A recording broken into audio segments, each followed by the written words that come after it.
On célèbre cette année le 50e anniversaire du premier vol habité dans l'espace. C'était l'œuvre de Youri Gagarin, le Russe, le 12 avril 1961.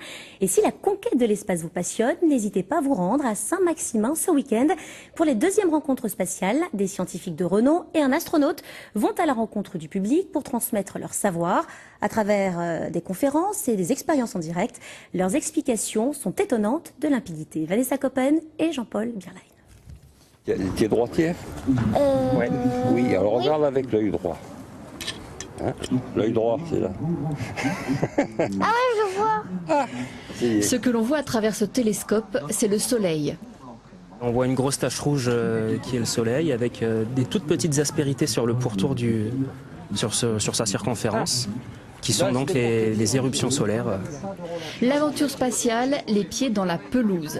D'un côté, les visiteurs observent le ciel ou le soleil. De l'autre, un scientifique manipule la copie d'un véhicule d'exploration de la planète Mars. À quelques mètres, un objet curieux mais exceptionnel, une porte de la station internationale.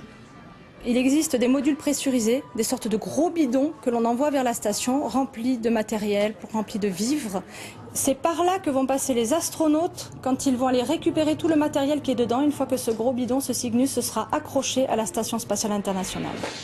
50 ans après le premier homme dans l'espace, le Russe Youri Gagarin, la conquête spatiale n'est plus vraiment d'actualité. Aujourd'hui, les États-Unis, la Russie, le Japon, le Canada et l'Europe se concentrent sur la Station spatiale internationale, dans laquelle sont menées des expériences scientifiques.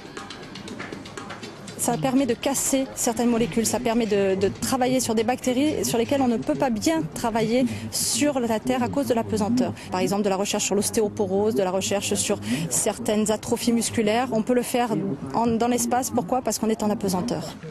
Ces rencontres de Saint-Maximin sont un rendez-vous grand public. Grâce à des manipulations, une exposition ou des conférences, et grâce surtout à ces scientifiques passionnés, prêts à répondre aux questions les plus naïves, l'astronautique devient presque un jeu d'enfant.